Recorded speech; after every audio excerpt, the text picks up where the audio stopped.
Hi, I am Becky Malamut. I'm the River Restoration Coordinator for the North and South Rivers Watershed Association. And we're here today to talk about river restoration and dam removal.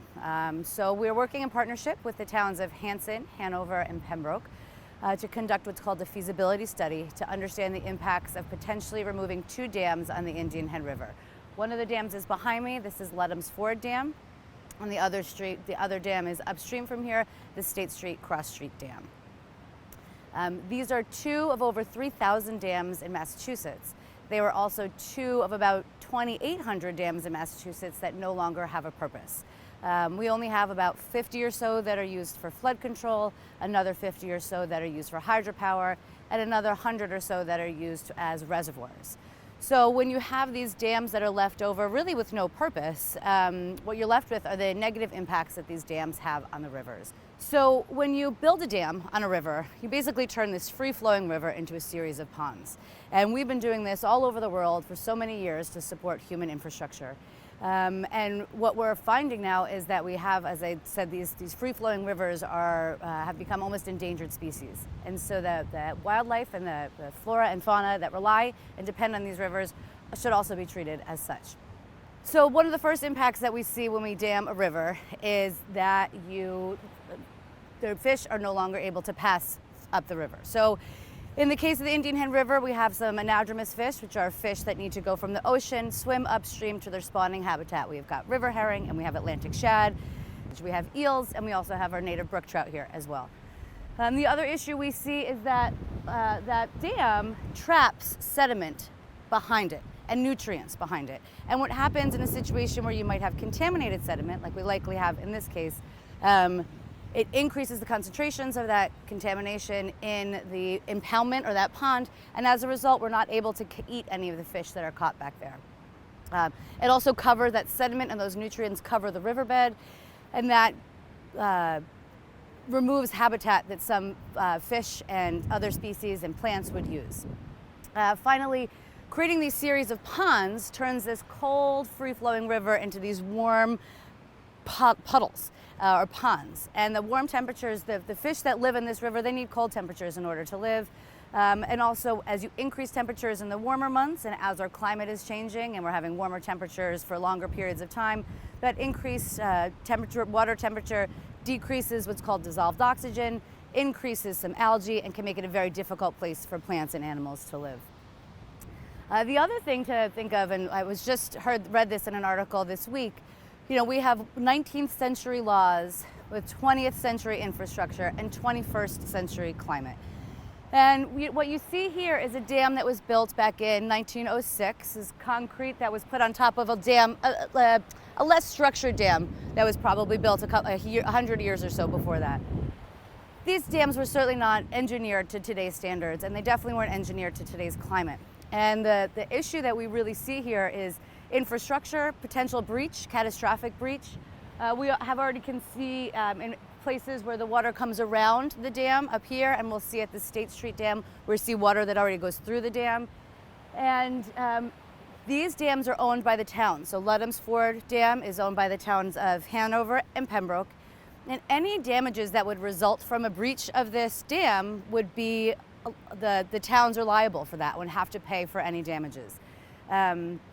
So again, without the need for this dam for the power that it used to create for industries, we've got a lot of really negative impacts on the river itself, but also on the owners of the dams. So right now, as I mentioned earlier, we're working on this feasibility study. Feasibility study was funded by a grant from the Natural Resources Damages Fund. This is a state fund, and it goes towards habitat restoration for habitat that was damaged as a result of the contamination upstream at the fireworks site. Funding can't go towards cleaning up that site itself, but it can go toward habitat restoration.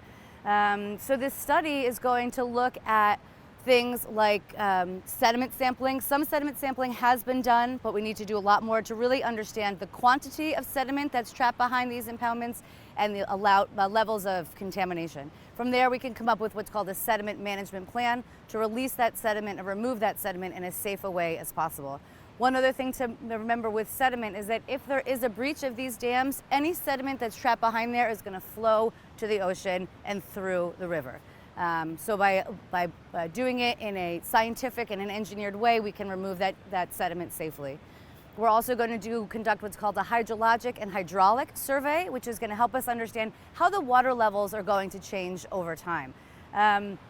Very often what we see with dam removals is that the flow of the river, this what's called the impoundment, again behind the dam, that's going to look very similar to what you see downstream or upstream of the dam right now. It's not going to move much faster, it's not going to be much wider, it'll be a very similar channel, but this study will help us understand that for sure. We'll also look at impacts to other infrastructure. We have a bridge downstream here on Elm Street, and we have a bridge upstream at State Street, both of which we'll need to look at to make sure this dam can be removed as safely as possible and not cause any negative impacts to that infrastructure. We're also going to do a very detailed historical analysis to understand any historical impacts along the river.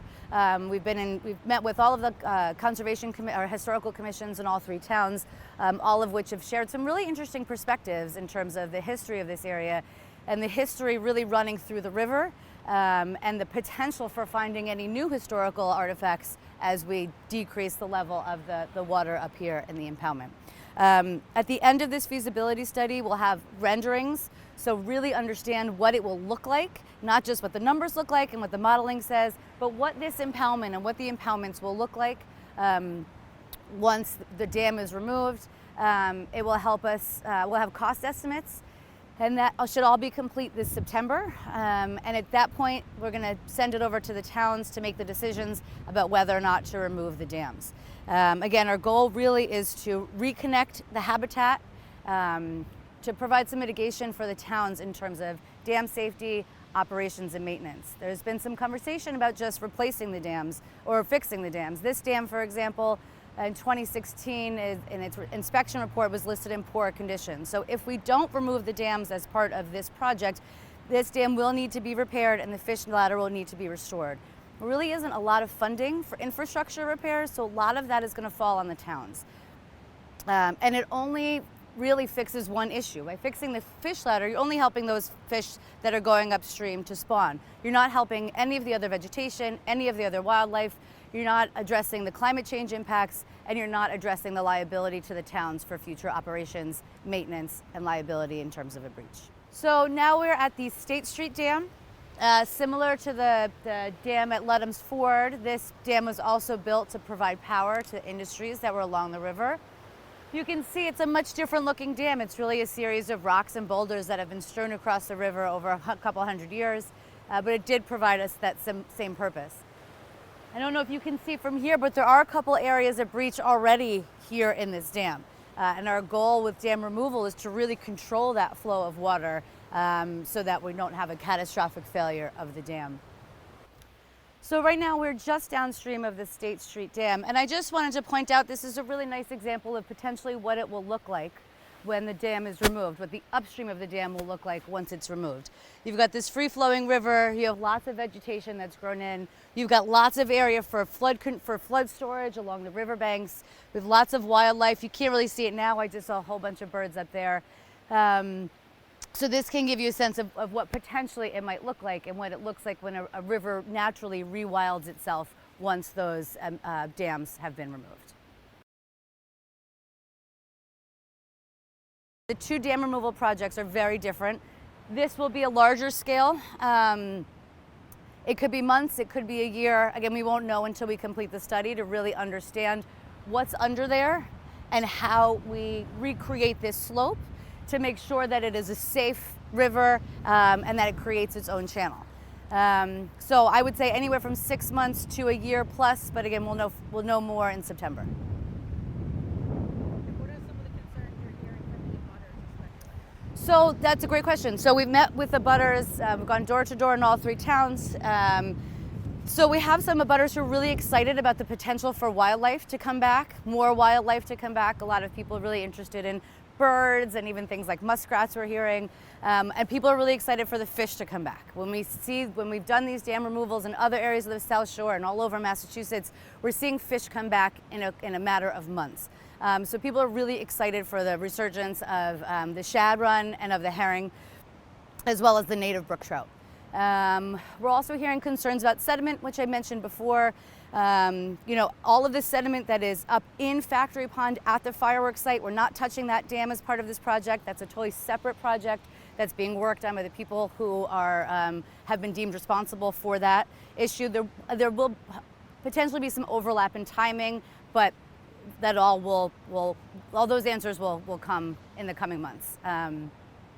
What else are we hearing? Wildlife. People are concerned about water levels, how it's going to impact some of the related brooks and ponds in the area, especially in Pembroke. I know the ponds, and back here in Hanover, the brook at the Iron Mine Brook. There likely will be no impacts on those other kind of water channels, but again, we'll know more once we complete this study. People are concerned about aesthetics. We really like the way this pond looks. It's still going to be natural. You're going to get more vegetation. You're going to have more wildlife.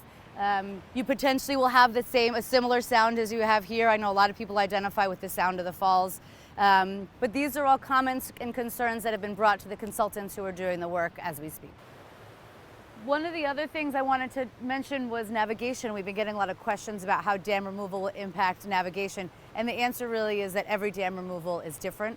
While we will lose those impoundments where there is some canoeing and kayaking and paddleboarding, we will have this free-flowing river, and we'll have a much better sense of what the depths will be and what the velocities will be once this feasibility study is completed.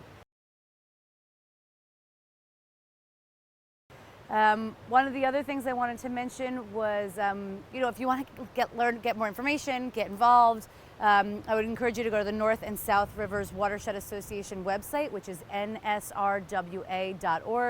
We have a page that has all of the updates on the project and has links. We just did an information session via Zoom. That video is on there as well.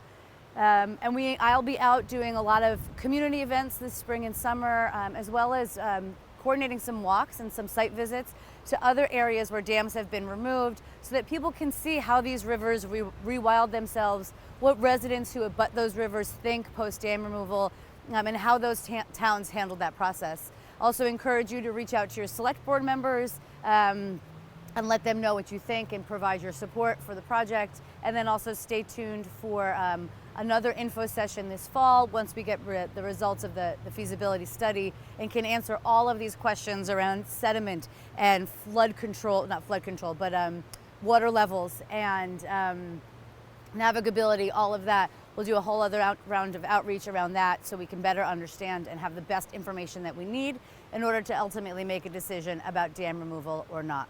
Our goal is to really take advantage of this funding that we have to restore habitat, to offset the damages from the fireworks site, and take that opportunity to remove these towns, create increased public safety, restore habitat, and reconnect the rivers.